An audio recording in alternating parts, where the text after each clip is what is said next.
Akalar, liftni ishlab chiqarayotganda eng asosiy qismlaridan bittasi bu uni elektron qismlari hisoblanadi. Elektron qismlari qanchalik aqlli bo'lsa va qanchalik tejamkor bo'ladigan bo'lsa, lift ham shunga yarasha tejamkor ravishda ishlab beradi. Hozir biz sizlarga ko'rsatmoqchi bo'lgan bu demak boshqaruv panelimiz. Bu boshqaruv panelimiz ikki qismdan iborat.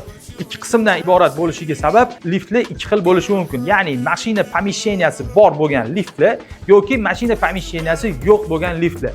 Agar liftlarning mashina pomesheniyasi bo'lmaydigan bo'lsa, demak mana shu holatda demak o'rnatishga qulay qilib ishlab chiqarilgan, ixchamgina qilib. Agar mashina pomesheniyasi bo'ladigan bo'lsa, unda tag qismini olib tashlab turib o'rnatsa ham bo'ladi. Bu juda ham montajga yordam beradigan afzalliklardan bittasi hisoblanadi. Yana bitta afzalligini aytaman, bu boshqaruv panelimiz inverterli bo'ladi. 32 bitli protsessor bilan ta'minlangan boshqaruv paneli hisoblanadi. Bu boshqaruv paneli orqali demak liftlarni sozlaganimizda liftlarimizni ohista to'xtashi va ohista harakatlanishi. Bu bilan demak liftda harakatlanayotgan mijozlarga diskomfort bo'lmaydi. Ya'ni komfort bilan harakatlanishiga katta yordam beradi. Ixcham qilib ishlab chiqariladi va hozirgi kunda eng so'nggi avlod boshqaruv paneli hisoblanadi. Kimga Aquabuild kompaniyasini aqlli liftlari kerak bo'ladigan bo'lsa, bemalol aloqaga chiqishingiz mumkin bo'ladi.